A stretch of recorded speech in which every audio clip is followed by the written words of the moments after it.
Okay, thank you everybody for joining us today. Today is January 26, 2024, and it's my pleasure to have with me Dr. Terry Grossman. We'll do an introduction in a minute here, but today we wanted to talk about today's kind of a meet the doctors, the doctor, some of the doctors behind AgelessRx, and what we do, what Dr. Grossman and I both do to optimize our health.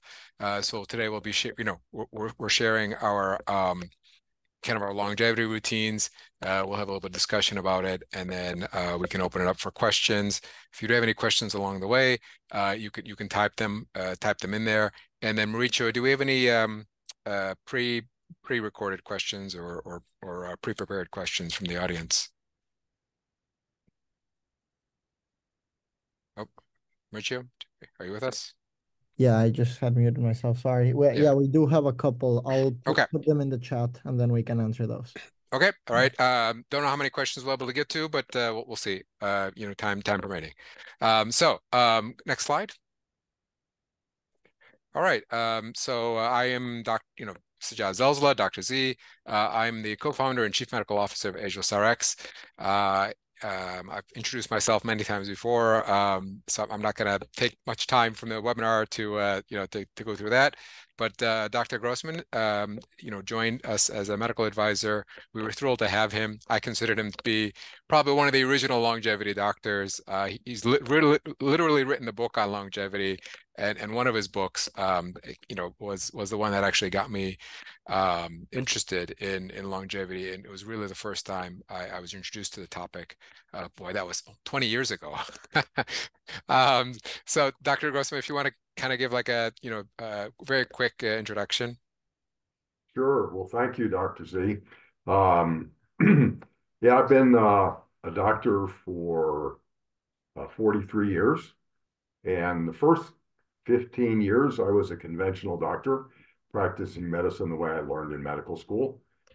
And then uh, I became disillusioned with conventional medicine. I found that, I attended a few conferences on nutritional medicine, um, functional medicine, and I decided to try it on my patients as non-toxic alternatives. And I was surprised to find out that my patients did better on the nutrients than they did on the pharmaceutical medications. So I gradually offered them to my patient base, and I found that there was almost a 90% degree of acceptance. And I just never looked back and continued to do functional medicine, which then morphed into anti-aging medicine a number of years later when anti-aging medicine was born. And that was in about 1994. And since then, I've just been doing anti-aging medicine. I wrote a couple books with Ray Kurzweil on the topic, uh, and have very much enjoyed the opportunity to work with patients uh, to improve their health and improve their longevity, and more importantly, their healthy longevity. People don't just want to live longer, they want to live healthy longer. So that's what our goals are.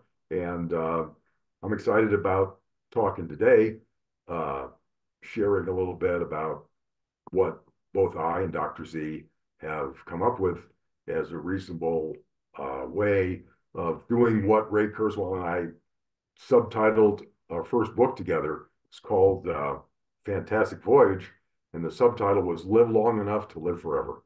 And the idea we had was we currently don't have the technology to enable us to live significantly longer than people have lived in the past. In fact, lifespans have been going down the last few years thanks to a number of factors, not the least of which was COVID. But men in particular, significant decreases due to preventable causes of death like homicides and accidents and suicides, in addition to COVID.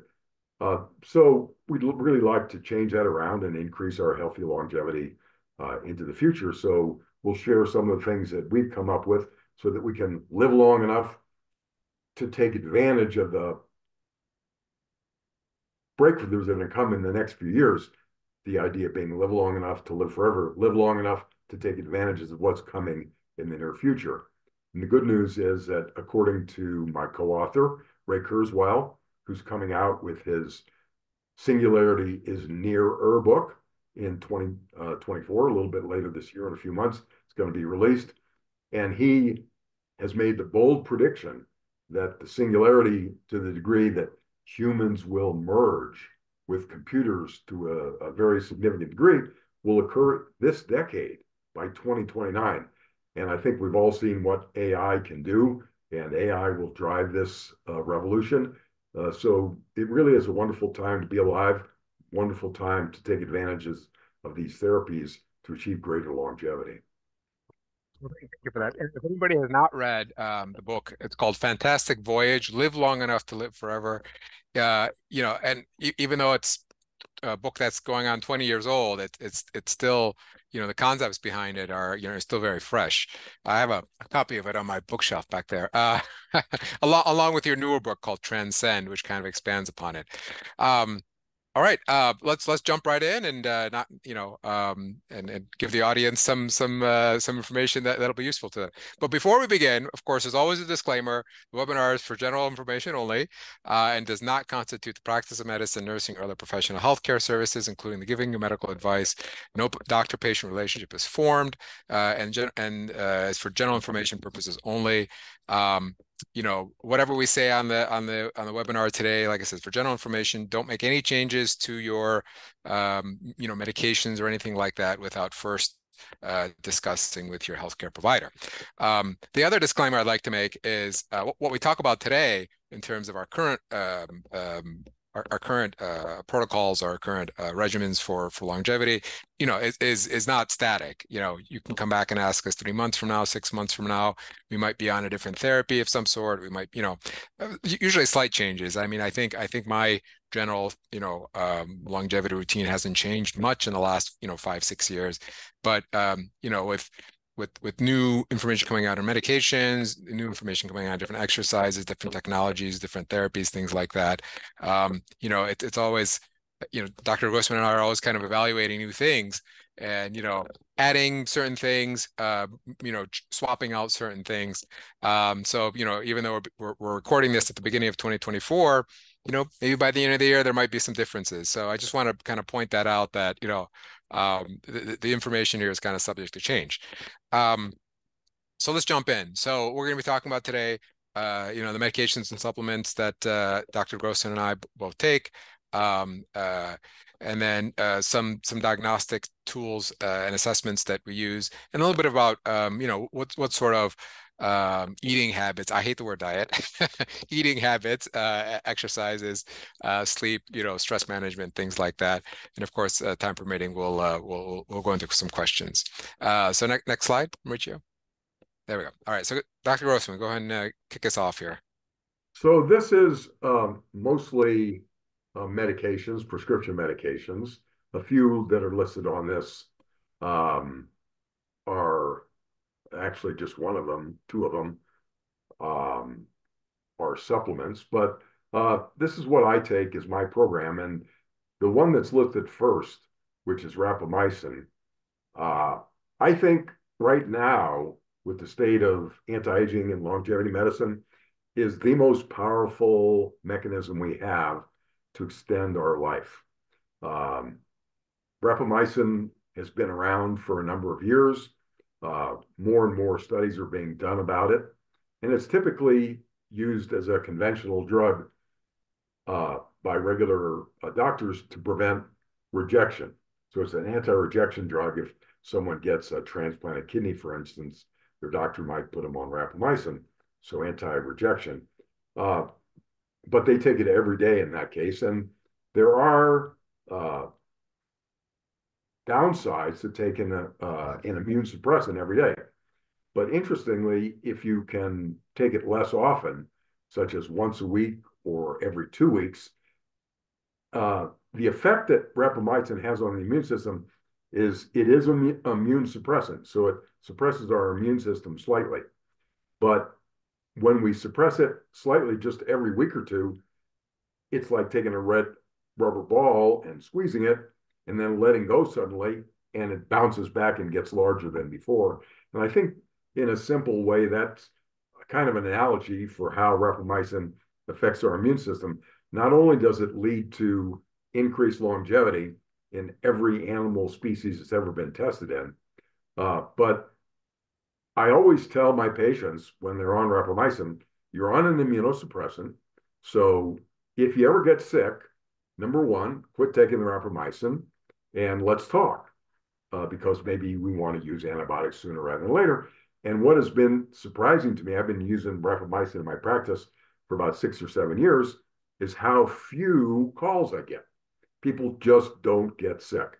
So I think another advantage that rapamycin has, in addition to its own longevity benefits, is its benefits on the immune system and promoting that. So I do 12 milligrams every 2 weeks. I think that Dr. Z, you do a different protocol. Why don't you talk Yeah, about yours? yeah, I can talk about, but yeah, it's 6. I kind of do this the standard, which a lot of the longevity community seems to have kind of huddled around 6 milligrams once a week. Um, but we're still kind of working out the most optimal dose. I know there's some various opinions out there. Yeah, absolutely. Dr. Green in Long Island uh, was really one of the pioneers in the clinical practice of rapamycin medicine. And his latest protocol was actually 15 milligrams every 2 weeks, and he did it 10 milligrams one day and 5 milligrams the next day. So what the best way to do it, still we don't know for certain, but I think that 6 milligrams a week, which is what I did until recently, is fine, or 12 milligrams every 2 weeks. Something in that order is fine. If anybody wants to know more about rapamycin, we did one of our previous webinars with Matt Kaberlin, and we did a really deep dive into the registry. It was kind of a survey that was done on, I think, over 300 people who were taking rapamycin. And the most common dose from that survey was 6 milligrams once a week, which is kind of why we ran with that at AgelessRx for when we do prescribe it. And that makes a lot of sense. Um, senescent cells are aging cells, and senescence means aging. And a young child, a baby, has almost no senescent cells, and a very old individual has typically a lot of senescent cells. And the reason that the older person looks old, has the age spots and wrinkles, and that a lot of that has to do with the large number of senescent cells they have. Senescent cells aren't 100% terrible. It's like free radicals. Free radicals generally are bad, but we don't want to take antioxidants to the point that we abolish every single free radical in our body. The same thing with senescent cells. We don't want to completely abolish them, but we want to reduce them to levels more consistent. I'm looking to have my senescent cells be the level of a 25-year-old. So I don't need it to be a 6-year-old, but a 25-year-old is good. And there are many ways to do that. I personally take fisetin, which has been shown in multiple studies to be very good at killing senescent cells without killing normal cells. There are many other protocols, dasatinib and quercetin, and other injectable quercetin and other things like that that have been found very useful in reducing senescent cells. And I think all of those are good. Are you doing something for senescent cells yourself, Dr. Z? Not specifically, not currently. Although there are well, rapamycin itself is thought to be a xenomorphic, um, and then there's some of the supplements that I take that are also have a little bit of senolytic. But it's thought that you probably shouldn't start targeting senescent cells and probably until you hit about 50. So I'm not quite there yet. But we're not exactly sure when the best time to start targeting these senescent cells. Well, one of the good things that have come out in the last year is there is now a laboratory that's doing senescent cell testing, and they can measure your senescent cells.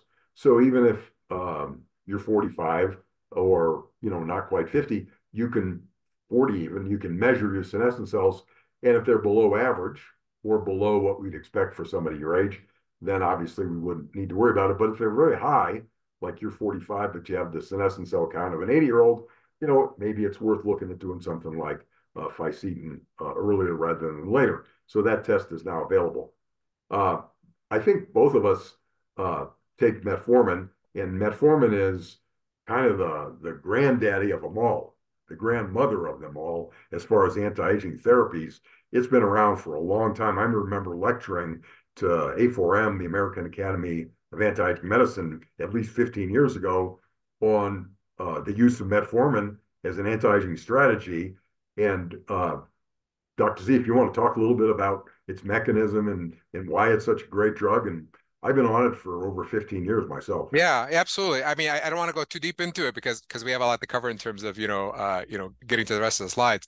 But yeah, I mean, metformin, it seems to be standing the test of time in terms of, it seems like almost every month there's a new article about, how it can help prevent, this disease or that disease of aging. So it's derived from French lilac. It's been around for a long time. I think they were using it in Europe, decades before they started using it here in the U.S.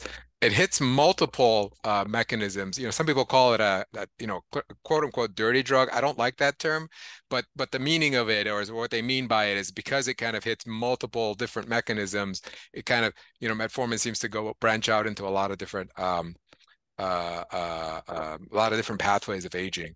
But yeah, we have a lot of articles and things like that. And I think we've done a webinar dedicated to metformin. Absolutely. Another thing that I like to take is NAD. NAD is available. Well, it's a cofactor in the body, kind of a coenzyme, and its main utility is it increases the production of ATP, or energy. And the more ATP you have, basically, the more youthful that you are. I used to use a iontophoretic patch, which had a little battery in it. I would put some NAD drops from the pharmacy on one side, saline on the other, put it on my arm. But I developed a rash. I got allergic to the adhesive. So now I just use a topical cream instead. Unfortunately, all of the males in my family seem to get high blood pressure by the time they get to be about 60. And I joined my father and uncles and grandparents. And when I got 60, I had high blood pressure as well. So I take a medication called losartan. And losartan not only lowers blood pressure, but it has anti-aging benefits and longevity benefits in and of itself. So that's one of the reasons I take that particular blood pressure medication. And my goal is that my blood pressure most of the time will be in the 120s over 70s or less. So the highest I'd like it to be would be 130 over 80. In terms of arterial health and to keep my cholesterol in optimal levels, I'm very aggressive about this because I did a carotid IMT. Carotid IMT is the ultrasound test. We look at the thickness of the layers of the carotid artery in the neck. It's easy to see. It's easy to do this testing. It's non-invasive. And I was shocked to discover that I had much more plaque in my arteries and carotid arteries than I wanted. And there's a direct relationship between arterial plaque in the carotids and elsewhere in the body. So I decided that I was going to turn that around. That's what led me to become a vegan, which I did about 12 years ago. Modified that slightly recently, but I also take a statin, a atorvastatin at bedtime. And then there's a new class of drugs called PCSK9 inhibitors that are injectable drugs, and they lower your cholesterol to the levels that you can see. I listed for myself at my last test. My total cholesterol was less than 100, and my LDL, which is the sticky cholesterol, was 14. A lot of people and doctors think, how can you walk around with such a low LDL cholesterol? You got to be crazy. You're going to make yourself sick. Well, if you measure the LDL cholesterol of teenagers, they typically have levels 15, 20, 25. 6-year-olds have levels like 10, 15. So I have the levels of a younger person, and there's no sickness that seems to affect young people that say, well, if you don't have cholesterol, you can't make hormones. Well, teenagers don't seem to have any problem making hormones. So I think that having low LDL is not a problem. The inner lining of the arteries, called the endothelium, is subject to a lot of damage, just the wear and tear of blood flow. So there's things that we can do to protect our endothelium. And interestingly, one of the best things that we can do for that is the PDE5 inhibitors, the Viagra and Cialis family of drugs, and tadalafil, which is generic Cialis, will have beneficial effects like raises nitric oxide levels and therefore is beneficial for the endothelium. So I take 5 milligrams a day for that. And then also baby aspirin, 81 milligrams twice a day. As regarding hormones, hormones obviously are critical to not necessarily living longer, but feeling younger longer. Testosterone in particular, estrogen and progesterone in women. And I found that in my own case, my testosterone level is fine, but like happens to men as they get older, my estrogen level went up disproportionately. So I take a drug, anastrozole, that blocks the conversion of testosterone to estrogen, and now my testosterone stays fine and my estrogen is lower. And I just take a very tiny dose. Anastrozole is typically taken by breast cancer patients, 1 milligram a day, and I'm taking a half a milligram once a week, and that lowers my estrogen level sufficiently. If I take more than that, I actually get hot flashes. So I need to be very, very ginger about that. You don't want to suppress, even in men, you don't want to suppress it to zero. No, There are like some, the other things, the free yep, radicals and whatnot, we need yep, to have some estrogen. yep. It keeps our bones strong, it prevents Alzheimer's, and has some benefits. As it happened, my thyroid functions, my TSH gradually went up. My other thyroid functions were fine, but this is what they call subclinical hypothyroidism. And I decided to treat it with Armour Thyroid. So I take another brand of natural thyroid, NP Thyroid, 60 milligrams a day. For blood glucose, I do use CGM. I don't use it continuously, but from time to time. And the continuous glucose monitor tells me that when I eat certain foods like pasta, my blood sugar will rise above 140, which I don't want it to do. So if I'm going to have something like that, like I'm in a restaurant and there's nothing really on my diet that I can eat other than the pasta, I'll just take some acarbose to help to blunt that rise of the blood sugar. So those are basically the medications that I take at the present time. Okay, thank you very much. I'll share my list as well. Risha, if you want to go to the next slide. So I'm not on as many, partially because there's a bit of an age difference. So probably as time goes on and I have different parameters and different needs for medication, then this list will probably grow. Again, like I said, beginning, this is not a static list. So I started taking rapamycin, again, kind of the standard 6 milligrams per week dose. I probably started taking that about 6 months ago. At first, there was discussion about what age should you start a rapamycin. Some people were saying 50, 60, which kind of was the reason I didn't start it sooner. But then more data started coming out that, even patients as young as 40, 45 can start benefiting from it. So just like with a lot of things, I usually try stuff on myself before I recommend them to patients. So I've been on rapamycin for the last about 6 months or so, with pretty good results, I think. Metformin, I've been on that for a few years now, several years now. Currently on 1,000 milligrams a day. Sometime, during the holidays, or if I know there are some vets coming up where, where I might be indulging a little bit too much in food, I'll bump that up a little bit to 1,500, but usually no more than 1,500 for me. Again, that's metformin is one of those things you take for the long term in order to get the best benefit. Acarbose, the starch blocker that Dr. Grossman talked about, I take it on occasion. It does cause some gas. Some people tolerate it just fine. Other people cause a little extra gas. So the gassiness for me kind of limits it, but some people have no problem with it. And then, for NAD, keeping NAD levels, youthful is very important.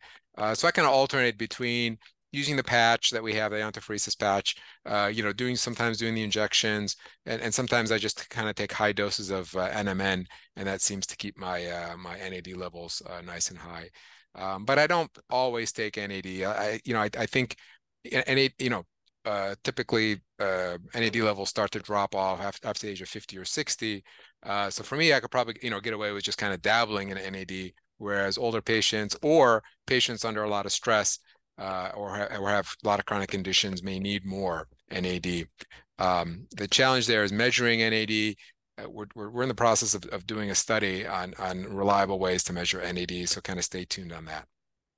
And I think that it's interesting to compare and contrast our drug regimens. I think that your drug regimen is very similar to what I was taking when I was your age as well. And it also just speaks to the fact that as you get older, the wear and tear on your body, the increase in free radical damage, the fact that your arteries get stiffer, all types of things start happening, and you need to be more aggressive in your treatment. So it's not atypical for younger people to be on very little, and then as you get older, to increase the medications that can help you. Yeah, absolutely, absolutely. I mean, it's a lot of it has to do with personalization, and that's what we'll talk about a little bit later when we talk about what diagnostic tools we use, and those diagnostic tools typically, guide what we take. All right, so on to supplements. So Dr. Grossman, why don't you go? You're going to go first again here. Okay. Well, I used to take a lot more supplements than I do, but basically I take 2 a day multiple. I think everybody should take a multiple. It's inexpensive, and they've done studies showing that 90% of Americans are deficient in at least one vitamin or mineral, and it would cost many thousands of dollars to measure them all. So rather than doing that, I just spend a few pennies a day and take a multiple. Vitamin C has a lot of benefits as well. I take 2,000 milligrams a day. Among other things, it helps to keep my homocysteine down. My homocysteine is not high, but it's not perfect. And now that I take the vitamin C, that has lowered it. Because I had started out as a vegan doing this, I took flax oil rather than fish oil. And I think for most people, 2,000 milligrams is a good dose. Ubiquinol is the activated form of CoQ10, which follows it. CoQ10 is ubiquinone, and ubiquinone needs to be turned into ubiquinol. I take a statin, the atorvastatin I mentioned earlier. Anytime someone takes a statin, it's really obligatory that they take some form of coenzyme Q10. So I do both of those. I take magnesium. Magnesium is the most abundant mineral cofactor for our enzyme function. It's found in more enzymes than any other mineral. So just to make sure that I have adequate supplies, I take a couple mag glycinate a day. If you take magnesium, you want to take a form that ends in 8. 8 means it's chelated, and it'll be better absorbed. So something like magnesium oxide would not be as beneficial. The same thing with zinc. It's an 8 at the end of it, meaning it's better absorbed. And I take zinc and copper as it allows me to lower my estrogen levels, just like the anastrozole does. I don't want to take, I used to just take 2 half tablets of anastrozole a week, but that gave me hot flashes, which were very uncomfortable. I drenched the bed sheets. So I found I could take a half once a week. And then if I take zinc 50 milligrams, that will lower the estrogen levels. And anytime you take zinc, you want to take copper in a ratio of about 15 to 20 to 1 zinc to copper. I should probably take a little bit more copper than I do. Green tea has been shown have a number of phytonutrients in it that are good for cancer prevention. So I take a couple of green tea extract a day. Each capsule has the equivalent of 5 cups of green tea. So I'm taking 10 cups of green tea in terms of the capsules, in addition to drinking some green tea. Vinpocetine increases blood flow to the brain. It's a prescription drug that's used in Europe to treat Alzheimer's and other memory issues, seizures and other things. In the United States, it's available over the counter, and I just take 20 milligrams a day since I do carry the ApoE4 polymorphism, which increases my risk of Alzheimer's. So I take the vinpocetine to help with that. In addition to taking NAD cream, I also take NMN, and the brand that I take has resveratrol mixed in with it, 250 milligrams of each. And I take that twice a day. Psyllium uh, is the basic active ingredient of Metamucil, and I find that it's hard to get enough fiber. I work really hard to make sure I get many grams of fiber a day. So I take a heaping tablespoon of psyllium mixed with water every day. And I've gotten more and more to eating low carb tortillas that have 15 grams of fiber in each one of them. So for all of us, we really need to up our fiber, and it's actually hard to do given the modern diet. So I just throw the psyllium in order to do that. Uh, we could talk for hours about the benefits of vitamin D, and we want our levels. This is the one vitamin that we want to measure levels of, and we want our level. At least I feel 70 to 80 is a good level. So I keep my level around 75 by taking 5,000 units of vitamin D. And vitamin D you want to take with your largest meal of the day. So for me, that's supper. So I take my vitamin D with supper. And then I take lithium, 5 milligrams. It also has, it's used in much larger doses to treat bipolar illness, manic depressive disease, things like that, in doses of 300, 600, 900 milligrams a day. I take a small dose, 5 milligrams, but even this small dose, once again, notice the 8 at the end of it, meaning it's chelated. So lithium orotate, 5 milligrams for Alzheimer's prevention. Okay, well, thanks for sharing. Next slide, please. All right, so for me, I mean, I've actually been taking supplements in one form or another, ever since I read your book, Dr. Grossman, almost 20 years ago. You know, you really got me into supplements. It's funny you should mention like vinpocetine and some of the other ones for cognitive. I took those during medical school, and those really helped me get better grades. There was a big difference between my grade my first year and my second year, because that you know, in between my first and second was kind of when I read the book and started taking a bunch of supplements. And my supplement regimen is kind of, you know, waxed and waned over the years. There are some that haven't changed at all. Like, you know, I still take 1,000, I've been taking 1,000 milligrams of vitamin C for 20, for 20, pretty much 20 years. Vitamin D, likewise, I've been, supplementing in one form or another. That's one of the ones that you have to, measure. For just general wellness. So I broke these down into categories here. For general wellness, AgelessRx has a kind of a general longevity supplement called Infinite. It's got carnitine, alpha ketoglutarate, glutarate. Sorry, my tongue's a little tied today. It's got glucosamine, quercetin, depending on who you ask in terms of the pronunciation of it. Turmeric, pterostilbene, and astaxanthin, and we kind of formulated it so that that takes the place of a bunch of other supplements. I think it's very similar to what Dr. Grossman takes for the 2-a-day multiple. I think yours also has a bunch of some of these ingredients in them as well. It does. I take acetylcholine. Choline. It's a form of choline. It was recommended to me based on something that was seen in my blood test at one point, like an inflammatory marker, I believe. Lutein, I take for eye health. I don't personally like wearing sunglasses, never have. So I always feel guilty going out in the sun, without sunglasses. So I kind of make up for that by taking lutein. I have no idea if that works or not. If you're, I don't recommend going without sunglasses. It's just my little, thing that I just can't tolerate sunglasses. N-acetylcysteine, I take about 3,000 milligrams a day. That's a fairly new addition. I've been on it. I was on it before, and then I added it back recently because of some data suggesting that boosting NAC can boost glutathione. And then I take several minerals, and this is based on some mineral hair testing that I do. I use a lab down in Texas called Trace Elements. They're one of the few reliable trace element testing lab.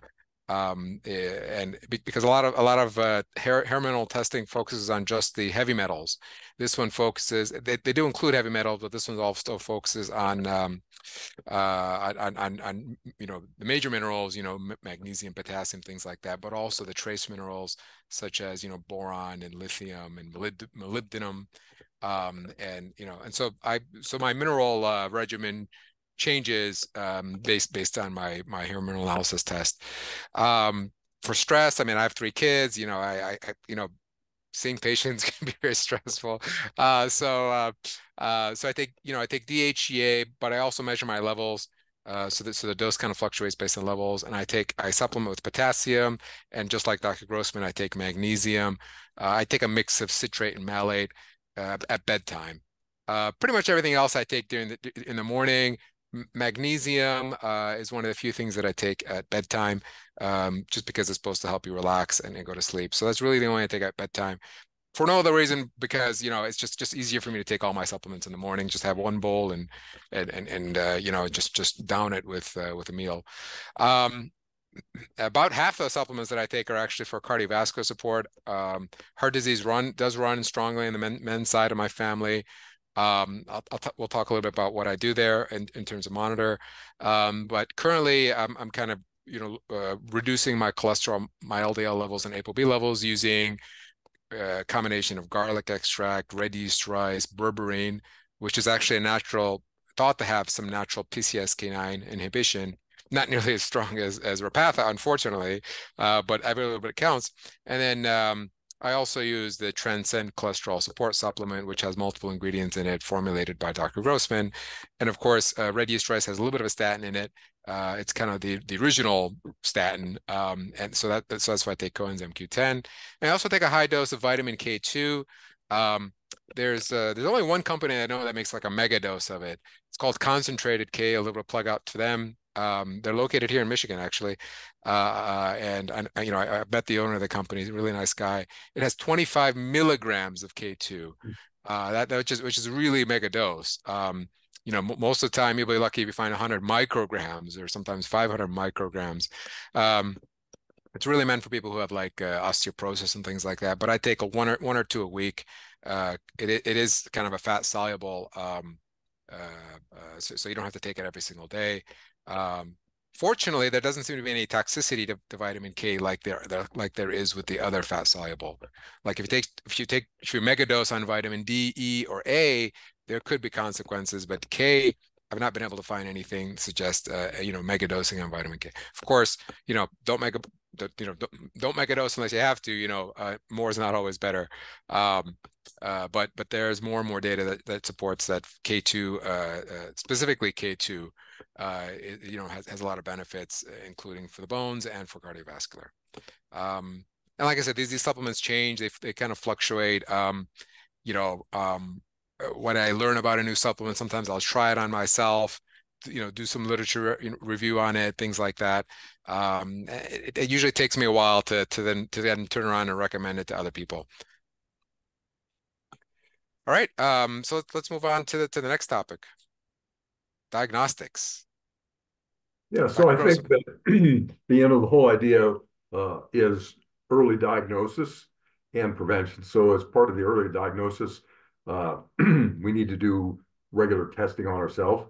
So in order to basically find out how much body fat versus muscle I have a machine called the SEC in my office. DEXA scans are good as well.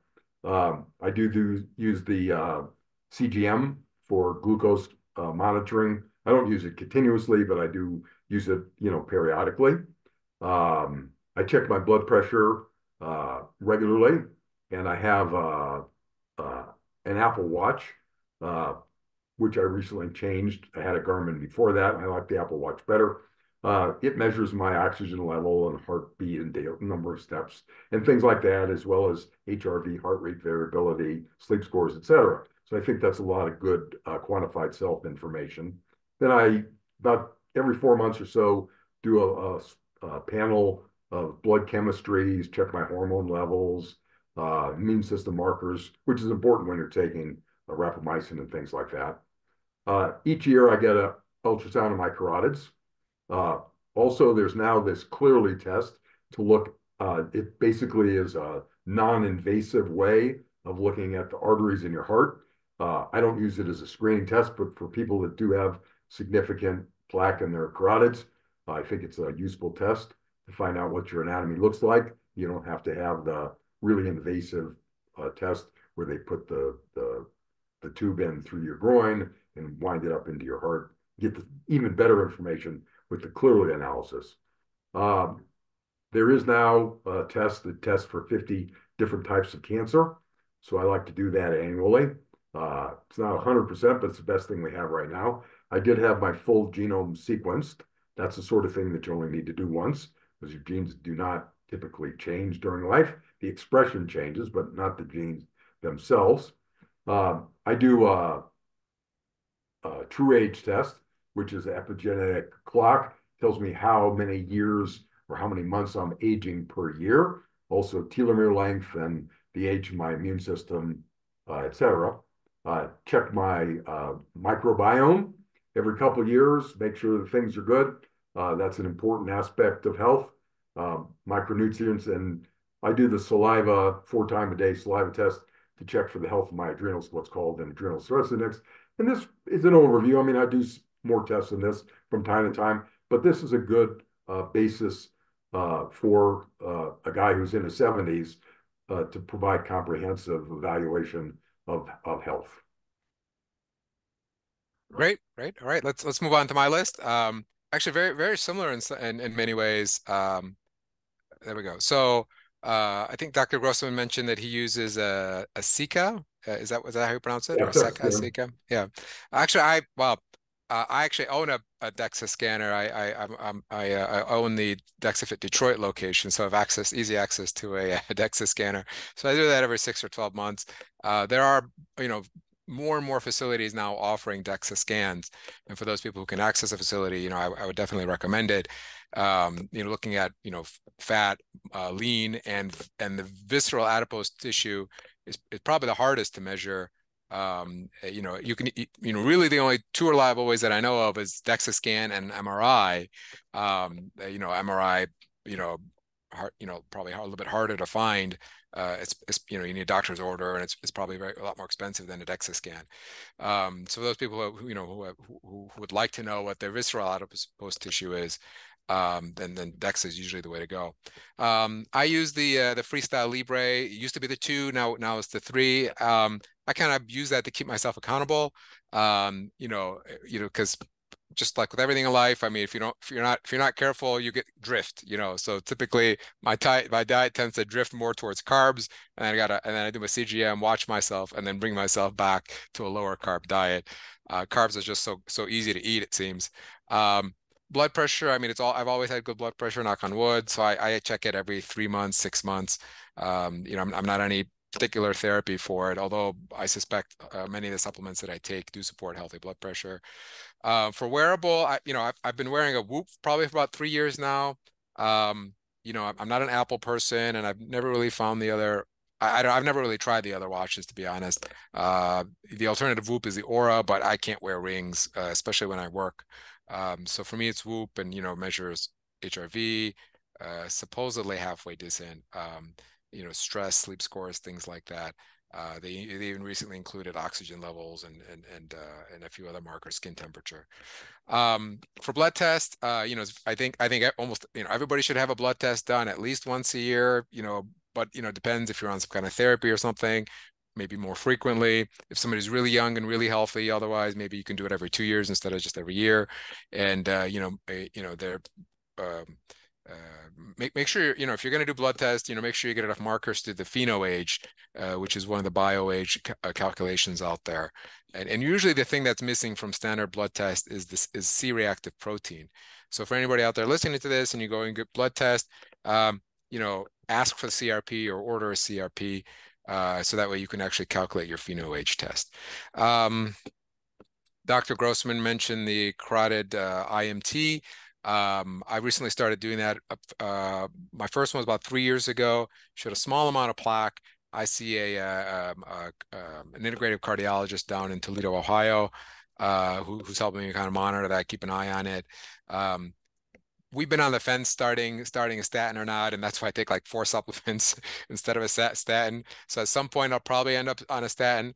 But Dr. Roberts, who I see, he's like, well, as long as your IMT is stable, which is luckily there's been no change over the last 2 or 3 years. He says, well, let's hold off on a statin right now. So I'm just taking those other supplements, and then the coronary calcium score, the CAC. I've done that once about 3 years ago. I'm due for another one probably here soon. I like the IMT better than the CAC. So if you had to pick one or the other, when you agree, Dr. Grossman, the IMT would probably be better. Yeah, I used to do the CAC. I did it for 15 years, and then when the IMT became widely available, I switched almost exclusively to it as my screening test. No radiation. Yep. It can differentiate soft from hard plaque. It's less expensive. Yeah. So I think it's a better test. Just Yeah, I may not, yeah, I may not even, I may not even do another CAC. I may do one more just to see, how it's progressing, along with my CIMT, with my IMT test. But yeah, I agree. I agree that the IMT is a better test for a variety of different reasons. We can have a whole discussion about that. We are trying to find a way to make the IMT more available for patients. It's been a bit of a challenge, but maybe in the near future we'll be able to find ways to facilitate people getting, our patients at AgelessRx getting an IMT test. For now, I mean, it's something you kind of you have to specifically look for.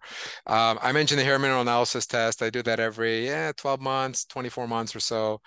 When I can remember, I don't have very much hair to go, so when I go to the barber, I have to have him collect it for me. And then I do the epigenetic test, and occasionally I do the micronutrient test. There are other tests I don't list on here that I dabble with. Sometimes when I hear about a new diagnostic or a new test, like for example, the Ginfinity Aging SOS, I've kind of dabbled with that recently. NAD tests, I mentioned that we're evaluating a few of those. So again, this list may change over time as new tests come on the market, or if, for example, the IMT starts replacing the CAC on my list. I may not go for a CAC anymore, so that may fall off my list here soon. But yeah, I mean, everybody's a bit different. Their needs are a little bit different. Their risks, stratification is a little bit different. So in this age of kind of personalized, like super personalized, it's really important that for somebody to understand these tests to help navigate their own health. All right, let's jump into diet. I'll go first on this one. Because Dr. Grossman already mentioned what he does, but he can elaborate a little bit more. So I tend to follow more of a whole foods diet. I call it paleo-like. Basically, it means avoiding grains and to some extent dairy, although I tend to do okay on dairy, but some people don't. So just as many whole foods as possible, avoiding processed food as much as possible. With kids, it's almost an impossible task, but you don't have to be a perfectionist to attempt it anyway. And then I don't consume any alcohol. I mean, I know that's a preference, and for some people it's a kind of a religious obligation as well. So that's kind of the basics. I do have an article on our website, a blog article all about diet and the various different paleo versus keto versus vegan versus this versus that, and kind of my take on it. So if anybody wants to do a deeper dive, there's a blog article on our website about kind of my Dr. Z's take on diet. Dr. Grossman, you want to tell us a little bit more about yours? So basically for 12 years I was a strict vegan.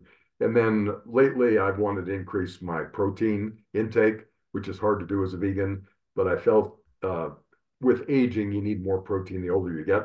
So I've added some animal protein, mostly fish. I do that when I'm out of the house. I'm not a teetotaler. I do drink alcohol, but I try to maintain it to modest amounts, less than 7 alcoholic beverages per week. And I grant you that from a health point of view, there is no health benefit in alcohol. I just do it because I like it. All right, so let's go on to exercise. I wish I could spend more time exercising and doing different types, but with work and kids and maybe when our kids are older and they're out of the house, I'll be able to dedicate more time. But for now, I do what I can. A couple of years ago, I bought a walking desk, which actually really helped increase my physical activity. I use that 2 or 3 hours a day. It's a light walk, but it's movement, and it's not sitting. So for anybody who does have a job where they're at the computer all day, I highly recommend a walking desk, at least a standing desk. Not everybody can tolerate walking and working at the same time. And it's usually limited to like 1.6, 1.7 miles an hour. I mean, more than that, then it's really hard to focus, and the desk starts shaking and things like that. my oldest son is 15, and we a couple years ago we enrolled in a martial arts class, Taekwondo. So I take him there usually twice a week. And I go with him. We're up to a green belt, working our way up. And then recently for my birthday, my wife got me a stationary bike a few months ago, and I got the one with the upper arm workout as well. That provides some of the more cardio workout. Probably not enough, but hopefully between that and the walking, it's something. And then I got a rowing machine a couple years ago, and that's more kind of for an upper body. So I don't go crazy. I don't have like big biceps or anything like that. And the biggest reason is because that kind of exercise, building and maintaining muscle like that is almost like a part-time job, and I already have way too many part-time jobs. I have a full-time job at AgelessRx, and kids is almost a full-time job by itself. So that's why I haven't really bothered, bulking myself up or kind of, being very stringent with exercise, because frankly I have other responsibilities, and I just kind of fit our exercise into these other responsibilities. Dr. Grossman, what do you do on how do you keep fit? Uh, for the sake of time, I do some weight training and I do some aerobics, but I have a vibrating plate, and these are interesting devices. I have it at home, and it vibrates kind of up and down, anywhere from 8 times a second, 25 or 30 times a second. And when it vibrates like that, it makes the muscles in your body contract and release, contract, release very, very quickly. And you can do things like push-ups and crunches on this vibrating plate. And, if I can do 50 push-ups regularly, I can barely do 10 on this vibrating plate. So it really is a wonderful and amazing workout. So I like using this one as well. Okay. All right. And then in terms of next slide is talking about sleep. So real quick, I mentioned magnesium. That's kind of what I take at bed, helps relax and manage stress. Occasionally, if I have a lot on my mind, or if I'm traveling and just jet lag, I'll take melatonin. I'll take more melatonin if I'm jet lagged. I read somewhere that's like 1 milligram per time zone. When you first come back. I don't know how accurate that is, but that seems to work for me. But just kind of on a regular basis, just a small amount of melatonin. And then, if I have a lot on my mind, I take L-theanine as well. And I have found that trazodone, which is not a sleeping pill, it's an antidepressant that very few doctors use anymore because it makes the patients too sleepy. So most doctors use it as a sleep aid, because it doesn't have any of the side effects of sleeping medications per se, in terms of habituation and addiction and things like that. I've been taking it for many years, and it works just as well as it did when I started it. I take melatonin, not only for sleep, but it also has immune system benefits. That's why I take a relatively large dose. And I live in Colorado, so I take gummies once in a while. I mean, we're actually planning on offering trazodone as a prescription service in hopefully the next few months. So stay tuned, because trazodone is one of those. A lot of sleep medications can increase the time of sleep, but not the quality of sleep. Trazodone seems to be one of those medications that actually can increase the quality of sleep, REM, deep wave sleep, things like that. So that's why it's kind of become a little bit of a favorite for especially in the longevity community. Because as you get older, it can be really hard to get enough REM and slow wave, deep wave or slow wave sleep. But we can talk a little bit more about that, when that time comes. All right, and then the last thing is kind of other stuff that I do. I have a pulse electromagnetic field device. It's sitting on a platform back there. You might be able to see it if you squint. And I use it a couple times a week. It seems to help reduce inflammation, enhance circulation. Actually helps. This particular one that I have helps ward off infections anytime I'm feeling under the weather. And then I have like a portable tent infrared. I don't know how beneficial that actually is, but the warmth is nice, especially during these cold winter days. And usually, I kind of combine all those two with a power nap. So usually I'm in my tent with the PEMF device on me somewhere, depending. I usually moving around, and I take like a 20-minute nap, which is how long I let the PEMF and the infrared therapy go on for. But it sounds like you have a couple other things that you use as well. Yeah, I do the same thing in terms of the infrared. I just have a infrared sauna, And I try to do that 3 times a week, either 20 to 30 minutes. And I work it up to about 120 to 130 degrees. Then I have a helmet that has about 300 to 400 lights in it. And it's interesting, but infrared radiation and red light radiation can penetrate the scalp, penetrate the skull, go into the brain. So for someone who's predisposed or high or more predisposed than the average person to Alzheimer's because of the ApoE4, I want to do everything I can. So I use that infrared helmet, and we've talked about the vibrating plate. Yeah, there's a company, I can't remember the name off the top of my head, I recently ran into, they had a wrap that has a red light and a PEMF. I think they just came out with this combo device, and I'm going to be looking into it a little bit more.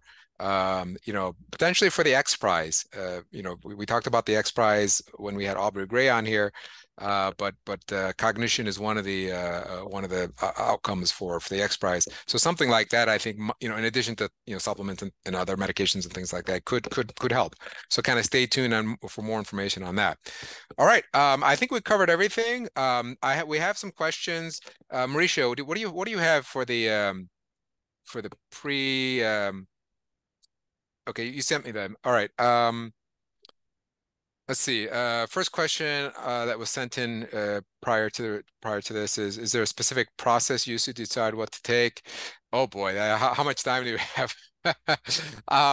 It's a combination of like the cost, how dangerous I think a potential supplement or therapy or medication is, how much, how likely I am to benefit rather than, have some kind of side effect from it.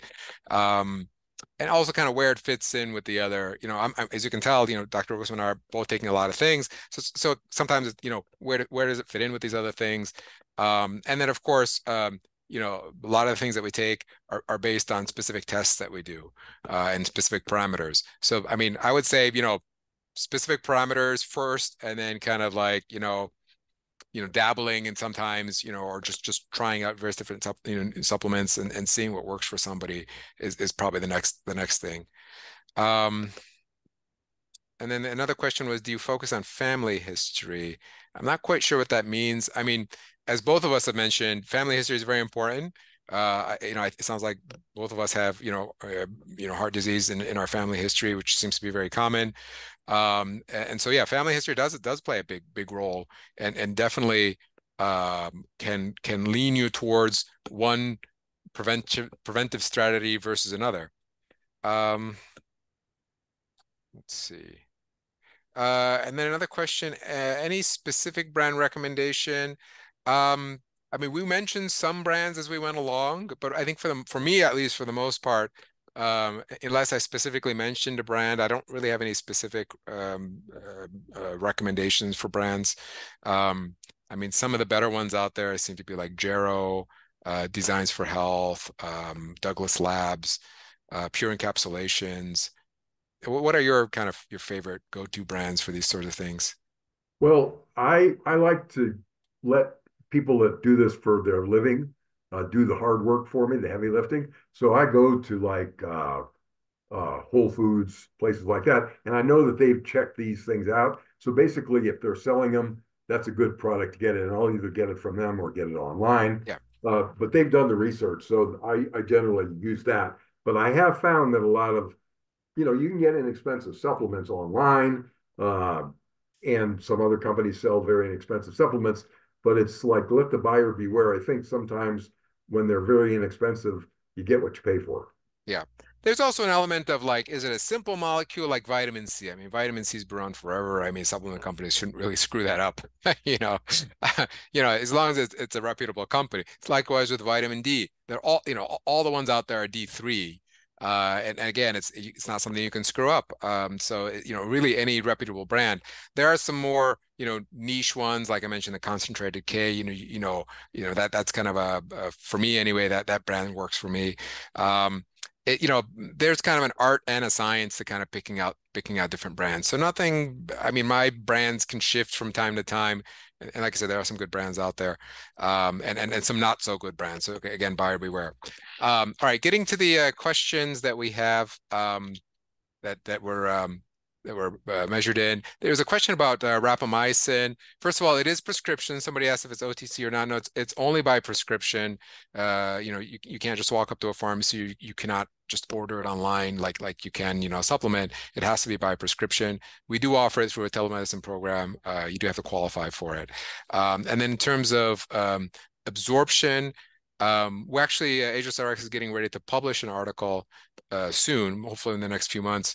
We have the data. We got to go through the publication process in terms of generic versus brand versus compounded. I can tell you that from the generic brands that we've tested, compare them to brand name, there's no difference in the levels that you get, in the sirolimus levels that you get. So for now, my recommendation is save your money on the Rapamune. It's very expensive. You can get the generic. And then there's this whole thing about compounded. I don't want to get into that right now. You'll have to read the paper when it comes out. It is absorbed, but just not as much as the brand name or generic. There's a few questions about metformin. I'm not going to go through those today because we've covered those already. We have several articles on our website that covers them. That's a whole webinar all by itself. I think we have covered metformin. So feel free to look at our other webinars and some articles that we have. Let's see, Dr. Grossman, there was a question about your aspirin. Why do you take it twice a day instead of once? Oh, I could take it twice a day. I could take it once a day. I just put one in my morning bag and one in my evening bag. So I just how I do it. But there's no reason for doing it twice a day. Yeah, I could go twice. And oh, by the way, if you are going to take it, if you weigh less than 140 pounds, 181 milligram is sufficient. If you weigh more than 140 pounds, then it's 162 milligrams or 2 a day. Yeah. And there's a big debate about aspirin, but yeah, it seems like one day is like the best thing in the world, the next day is like we're not worth the bleeding risk, for example. So I think for some people it's great. I don't yet take an aspirin. I may add that at some point. But a lot of the a lot of the other supplements that I take, it helps thin the blood as well, and kind of does some of the same things that aspirin is supposed to do. All right, other questions. There was a question about metformin and monitoring B levels. I currently don't take anything with a B in it, at least not on a regular basis, but I check my B12 level. So, our recommendation, anybody who takes metformin should either get their B12 levels checked, or take a B12 supplement. We have an article on our website talking about the whole, B12 metformin connection. It's not as clear cut as people would like it to be. But again, since it's not clear cut, I'm not gonna go into details. Let's see. PCSK9. There's two related questions. One is, are we going to offer it at AgelessRx? We'd like to, but it's a very expensive drug right now. And insurance companies are giving really hard time covering it, and we don't, AgelessRx does not, get involved in any kind of insurance coverage. So I don't anticipate we'll be offering any of the PCSK9 inhibitors anytime soon. Typically, people who need that level of LDL suppression or ApoB suppression, probably better kind of in the care of somebody who really, who can really be more aggressive with their lipid lowering therapies. Any thoughts on that, or in terms of PCSK9? Yeah, no, I think they're wonderful drugs. They are injectable, and they are, as you say, expensive. So expensive to the tune of, $10,000 a year expensive. So it is something that you want to make sure, A, that you need, and B, that your insurance will cover. All right. Yeah. I mean, it's otherwise about $500, $600 a month. I think there are two of them on the market, Repatha, and I can't remember the brand name of the other one. The newer one is actually a bit less expensive. I think it's 500, whereas Repatha is 600.